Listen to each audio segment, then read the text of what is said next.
기도해 주시고 관심 가져 주셨는데 제주도 여행을 잘 다녀왔습니다. 주일날 밤에 출발해서 수요일까지 3박 4일 시간을 잘 보냈는데, 제주도 여행을 하면서 제가 두 가지를 느낀 게 있는데, 한 가지는 제가 이렇게 여행하면서 많이 생각났던 분인데, 우리 백금승 권사님 같이 가셨으면 좋은데, 우리 권사님이 이렇게 일주일에 3번, 이틀에 한 번씩 투석을 하셔서 사실 이렇게 집을 떠날 수 없어요. 그래서 사실 제일 그게 마음에 이제 아팠고, 또 한 가지는 제주도 여행을 하면서 우리 어른들의 저력을 봤습니다.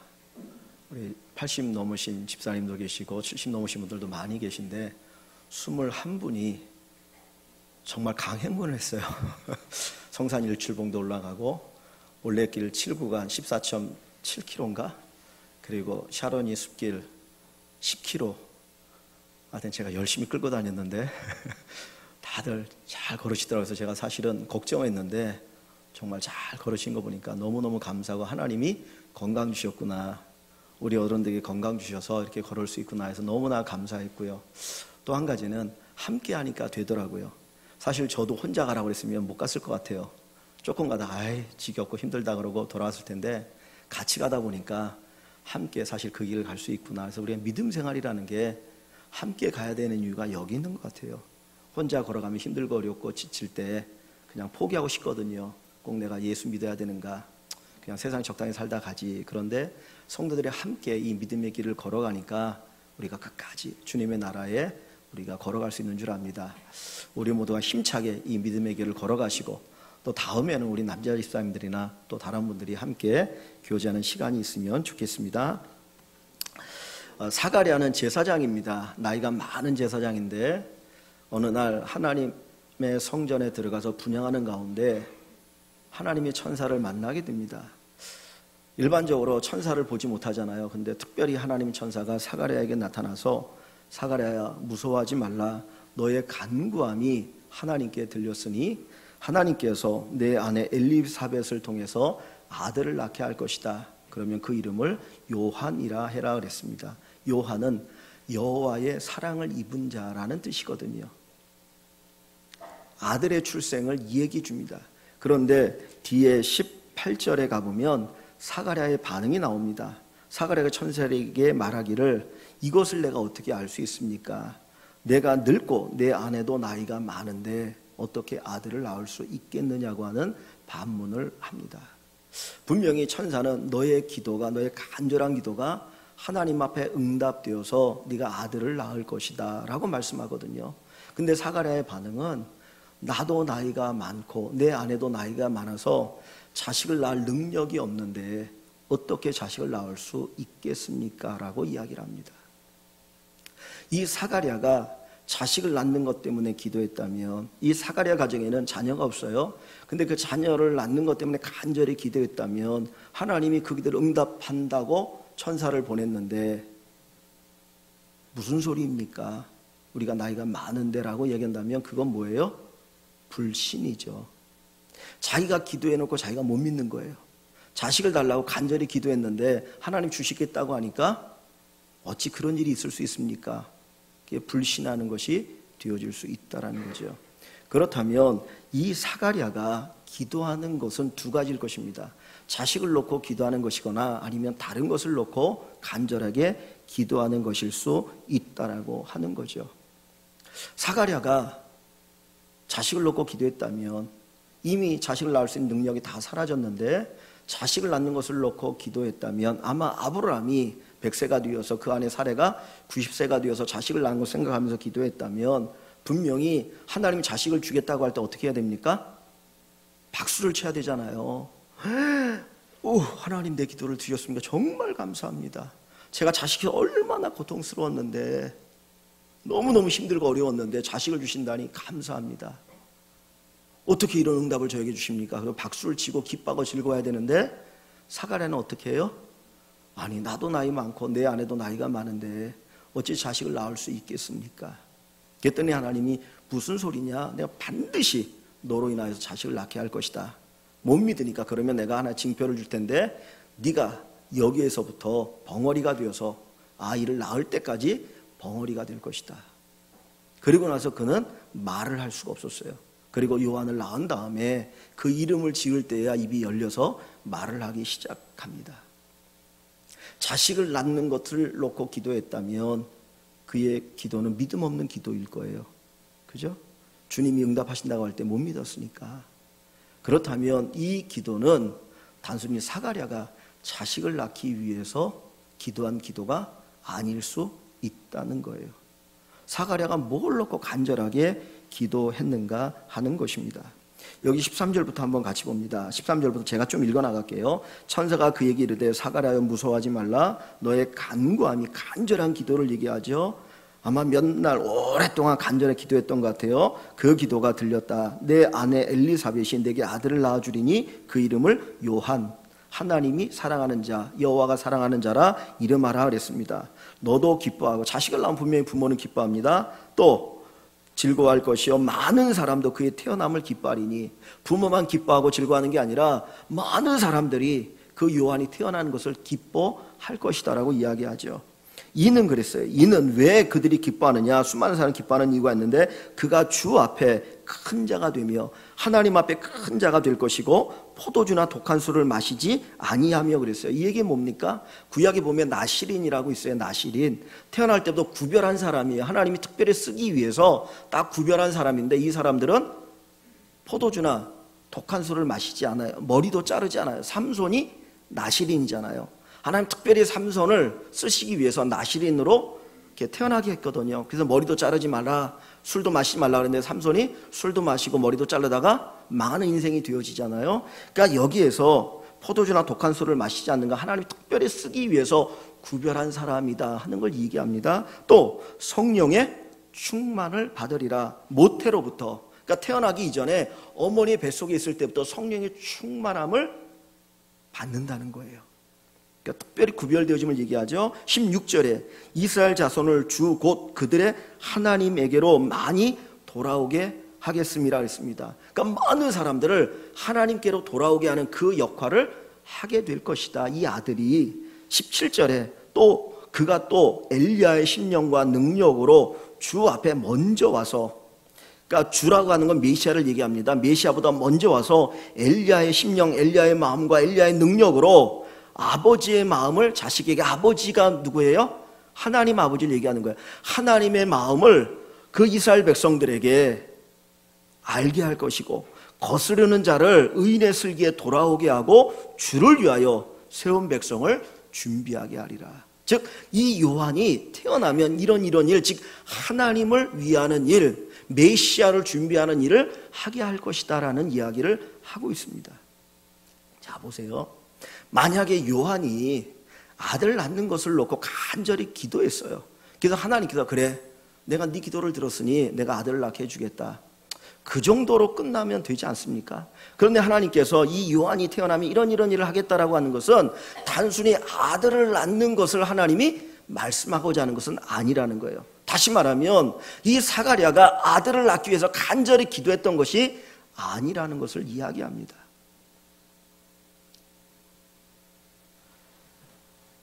이 말씀이 어떤 의미가 있느냐 한번 봅니다. 성경을 오늘 제가 한 몇 군데만 좀 찾아볼게요. 말라기입니다. 마태복음 전에 있는 말라기 4장, 마태복음 바로 앞에 보면 말라기라고 하는 성경이 있습니다. 말라기 4장 5절 6절입니다. 말라기 4장 5절 6절.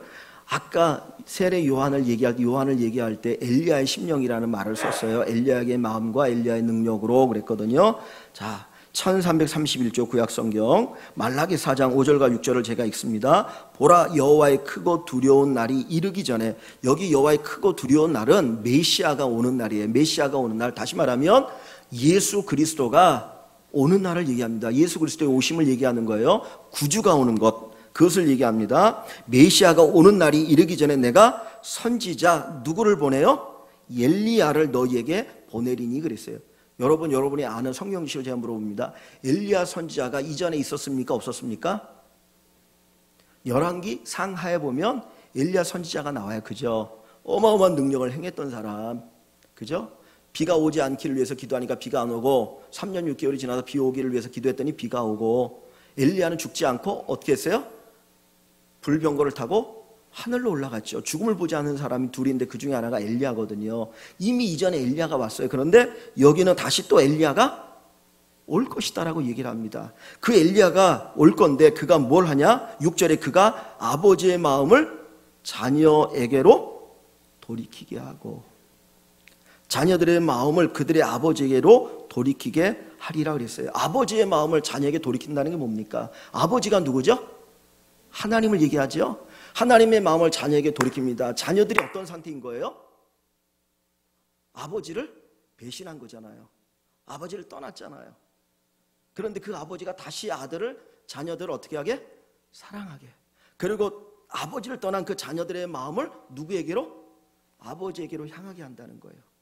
회복을 얘기하겠죠. 이 일을 하게 하겠다라는 거예요. 그가 누가?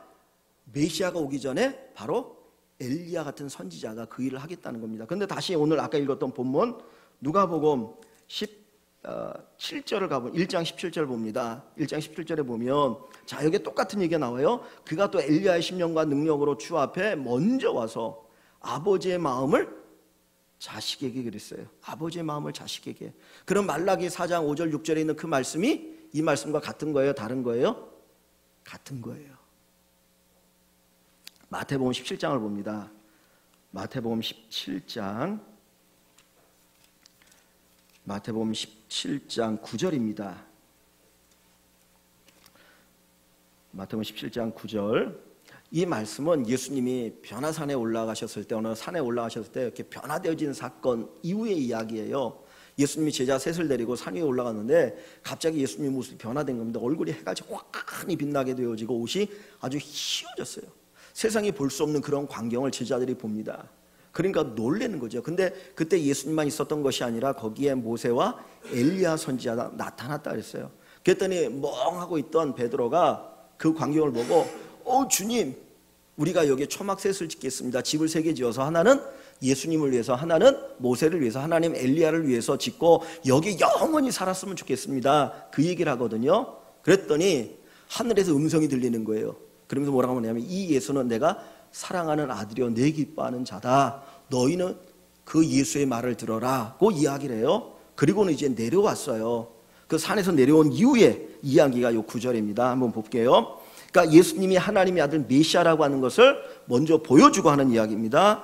그들이 산에서 내려올 때에 예수께서 명하시되 인자가 죽는 자 가운데서 살아나기 전에는 본 것을 아무에게도 이르지 말라. 이 얘기는 예수님이 이제 내가 십자가에 죽을 것이다 얘기했거든요. 그거 아직 얘기하지 말라 하는 거 제자들에게 당부하는 거예요. 그랬더니 제자들이 질문을 던집니다. 10절에 제자들이 물어 이르되 그러면 어찌하여 서기관들이 엘리야가 먼저 와야 하리라 하나이까?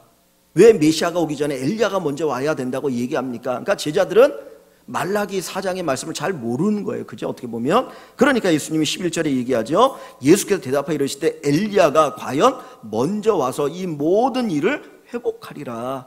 엘리야가 먼저 와서 나 메시아가 하는 이 일을 준비할 것이다 라는 얘기를 합니다. 그러면서 12절에 내가 너희에게 말하노니 엘리야가 이미 왔으되. 엘리야가 이미 왔다는 거예요. 제자들은 엘리야가 온 거를 몰랐어요. 근데 주님이 엘리야가 이미 왔다는 거예요. 그러면서 하는 말씀이 사람들이 알지 못하고 임의로 대우했다. 홀대했다는 거예요. 제대로 대접하지 않고 홀대했다. 인자도 이와 같이 그들에게 고난을 받을 것이다. 그 엘리야를 푸대접했던 자들이 나도 푸대접할 것이고 나를 고난받게 할 것이고 나를 죽일 것이다는 얘기를 합니다. 그러자 13절에 그제서야 제자들이 깨닫는다는 얘기가 나와요. 예수께서 말씀하신 것이 누구를 이야기한 줄을 깨달았다? 세례 요한인 줄 깨달았다는 거예요. 그러니까 예수님이 말씀하신 엘리야가 누구라고요? 세례 요한인 거예요.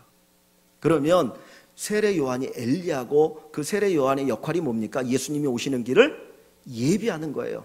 광야에 외치는 자의 소리를 이야기할 때 세례 요한을 얘기하는 겁니다. 그 세례 요한이 얘기했다는. 그럼 다시 누가복음 여기 1장에서 예수님께서 하나님이 세례 요한의 탄생을 이야기합니다. 그죠? 세례 요한이 태어날 걸 딱 얘기를 하는데 그 세례 요한이 무슨 역할을 한다고요? 세례 요한이 무슨 역할을 한다고요? 엘리야 역할을 한다고 그랬죠. 엘리야가 무슨 역할을 합니까? 메시아가 오는 길을 예비하는 역할을 한다는 거예요. 그러면 다시 13절의 말씀으로 가봅니다. 1장 13절에 천사가 그에게 이르되 사가랴 무서워하지 말라 너의 간구함이 들렸다는 거예요. 야, 네가 기도하는 게 들렸어. 그래서 내가 너에게 네 아내 엘리사벳을 통해서 너에게 아들을 줄 것인데 그 이름을 요한이라 하라.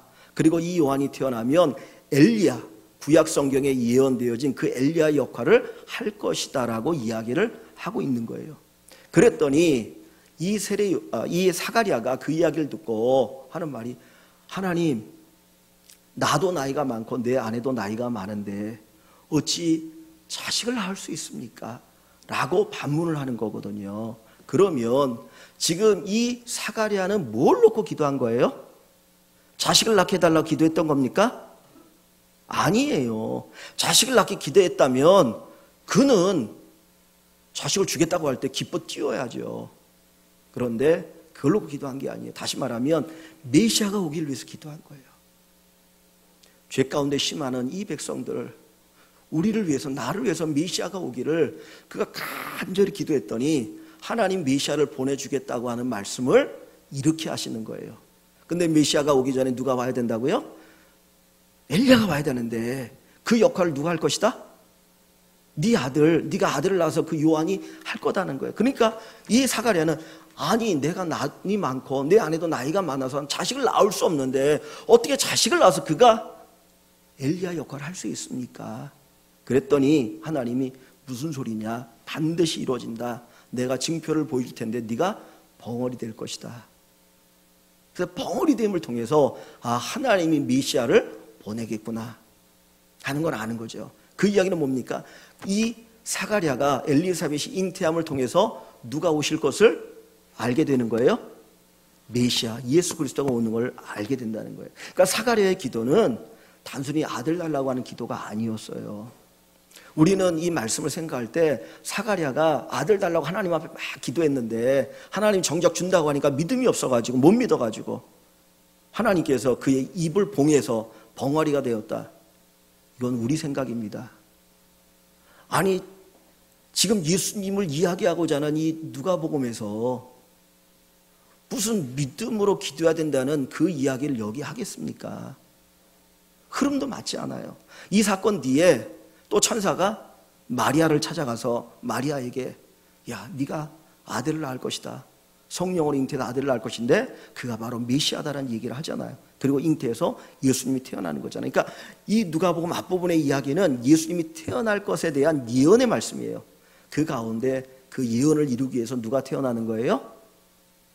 세례 요한이 태어나는 겁니다.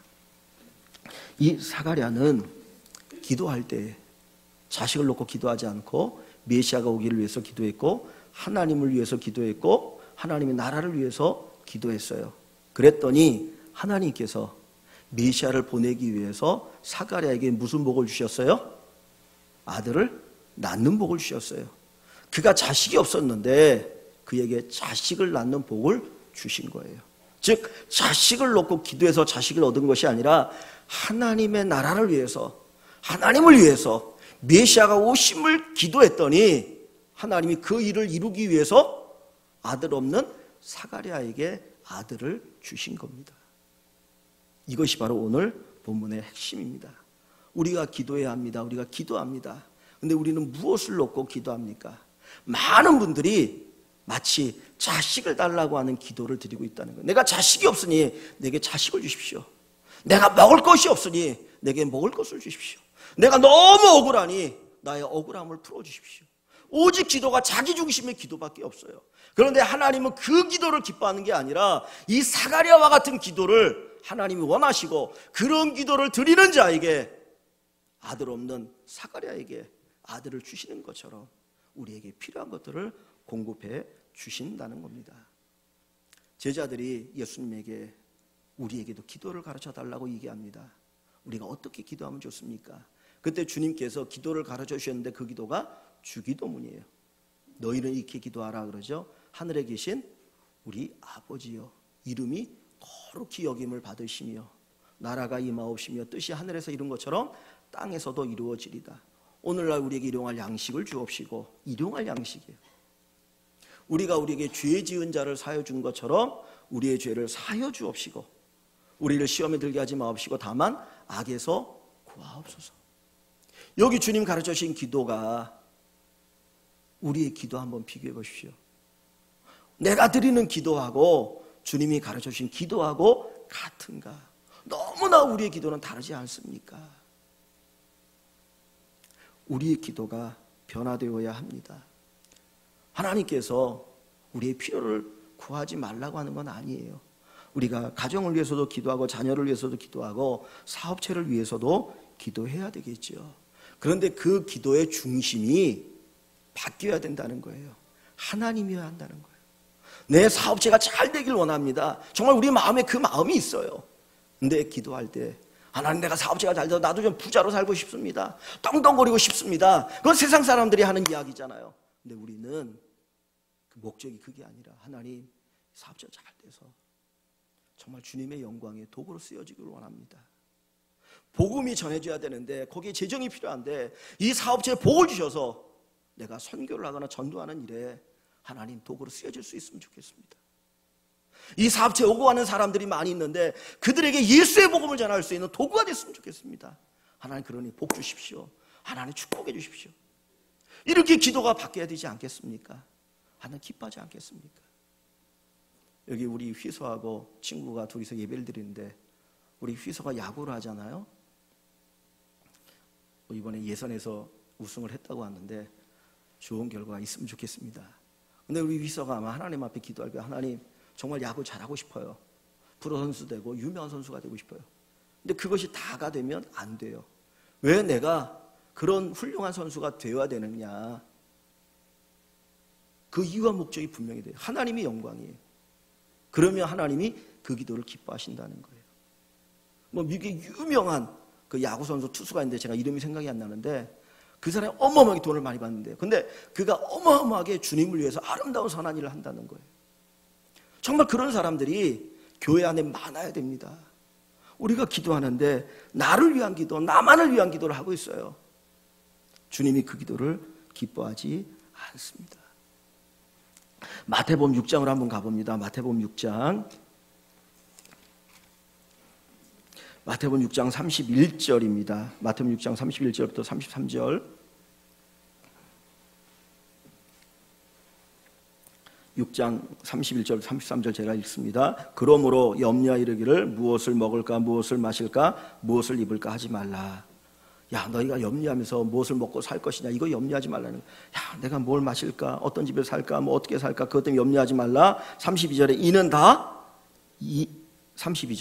다 이방인들이 구하는 것이라는 거예요. 이방인은 누구예요? 하나님 없는 사람들이에요.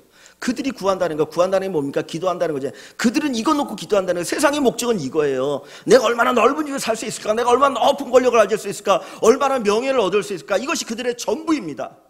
근데 너희는 그거 구하지 말라는 거예요. 그래서 뭐라고 얘기합니까? 하늘 아버지께서 이 모든 것이 너에게 있어야 될 줄을 안다 그랬어요. 내가 뭘 필요한지 하나님 아십니다. 하나님 아십니다. 그게 기도의 중심이 되지 말라는 거예요. 33절에 그런즉, 그러면 뭐라고 말합니까? 너희는 먼저 그의 나라와 그의 의를 구하라.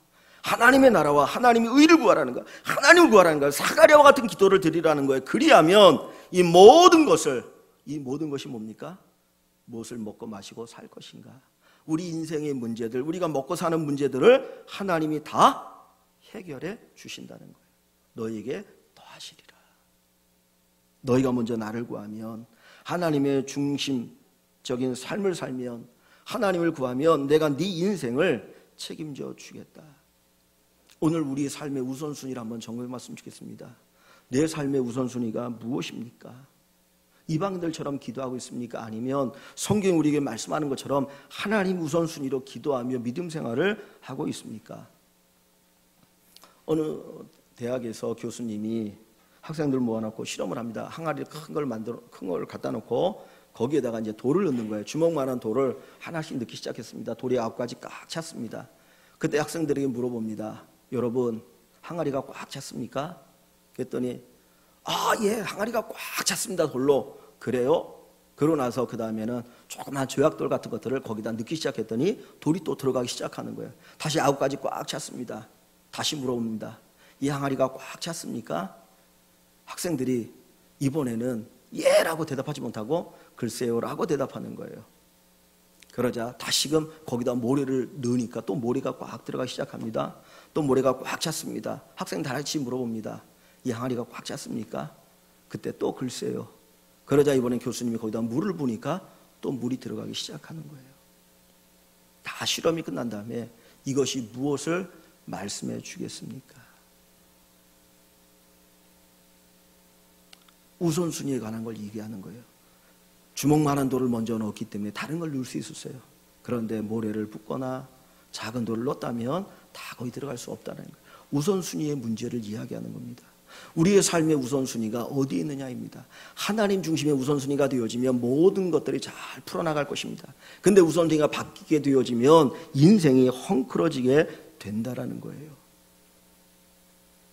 우리가 기도할 때, 우리가 인생을 살아갈 때 하나님 중심, 하나님 우선의 믿음의 삶이 되어질 수 있기를 원합니다.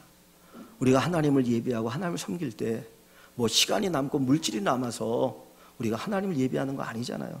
여러분 할 일 없어서 이 자리에 나와 예배 드리는 거 아니잖아요. 어떤 분들은 정말 바쁜 분들이 있어요. 그럼에도 불구하고 다 뒤로하고 하나님 앞에 나와 예배합니다. 왜? 하나님이 무엇보다도 중요하기 때문이에요. 내가 돈이 많아서 넉넉하니까 11조를 드리고 헌금하는 거 아니에요. 빠듯하지만 하나님이 너무나 귀하고 소중하니까 먼저 그것을 띄워놓고 하나님 앞에 드리게 되는 것입니다. 하나님 우선순위가 아니면 우리가 하나님 온전히 섬길 수 없고요. 하나님 역사를 체험할 수 없습니다. 무언가 뛰어나야 합니다. 시간도 뛰어나야 되고 물질도 뛰어나야 되고 다른 것도 뛰어나야만 하나님 위해 쓸 수가 있어요. 저도 어떻게 하다 보면 뭐가 있을 때가 있어요. 생길 때가.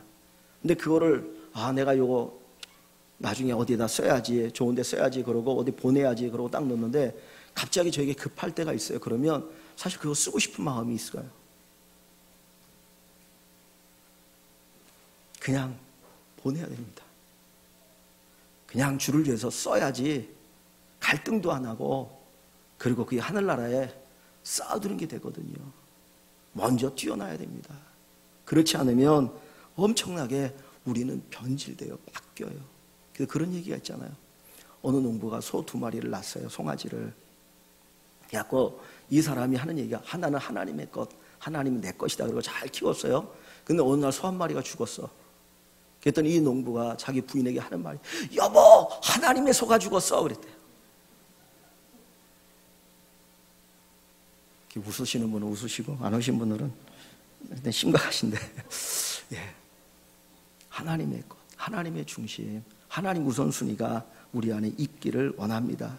마태복음 6장 33절 너희는 먼저 그의 나라와 그의 의를 구하랴 그리하면 이 모든 것을 너희에게 더하시리라. 하나님 먼저 구하십시오. 하나님 책임져 주십니다. 우리의 가정도 우리의 직장도 우리의 사업도 우리의 자녀들도 우리의 삶의 모든 것도 하나님이 책임져 주실 것입니다. 바쁘고 힘들고 어렵습니까? 그럴수록 하나님을 찾으십시오. 하나님 앞에 먼저 무릎을 꿇으십시오. 하나님을 구하십시오. 하나님이 여러분을 도와주실 것입니다. 잠언 8장입니다. 잠언 8장 17절에서 21절 말씀을 봅니다. 잠언 8장 17절부터 21절 구약성경 919쪽 말씀입니다. 구약 919쪽 8장 17절부터 21절입니다. 제가 읽습니다. 나를 사랑하는 자들이 나의 사랑을 입으며 나를 간절히 찾는 자가 나를 만날 것이니라. 부귀가 내게 있고 장구한 재물과 공의도 그러하니라. 내 열매는 금이나 정금보다 나으며 내 소득은 수는보다 나으니라.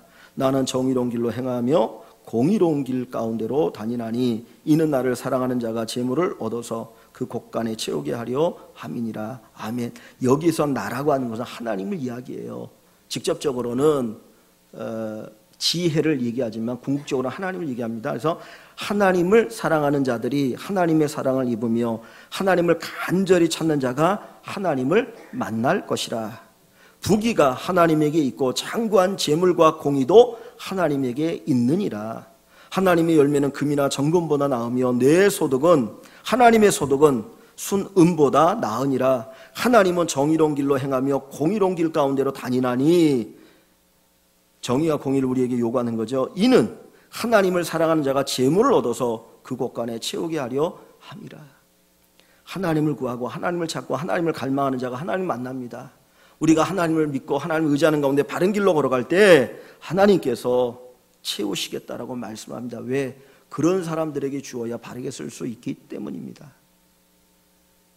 우리의 삶의 우선순위를 어디에 두어야 할 것이냐 하는 것을 이야기합니다. 구약성에 보면 롯이라고 하는 여인이 나오죠.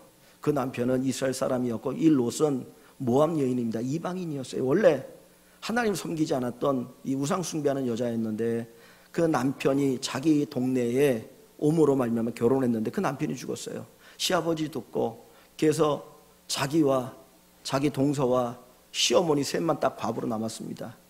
더 이상 거기에 살 수 없으니까 시어머니가 나 고향으로 가겠다. 너는 네 집으로 친정으로 돌아가서 새로운 인생을 살아라 그랬는데 이 롯은 아닙니다. 저는 어머니를 따라가겠습니다. 어머니 버릴 수 없습니다. 얘기합니다. 어머니에 대한 효성이 지극했어요. 근데 무엇보다도 어머니를 통해서 믿게 된 그 하나님을 자기는 버릴 수가 없다는 거. 왜? 그 하나님이 참신인 것을 알았기 때문이에요. 그래서 이 롯이 그 자기 시어머니를 따라 베들레헴으로 옵니다. 사실 그 인생길은 힘들고 어려운 길이 왜냐하면 낯선 곳이잖아요. 자기는 이방인이고 사람들이 아마 다 배척할 수 있거든요. 그럼에도 불구하고 그 베들레헴에 하나님을 섬기러 옵니다.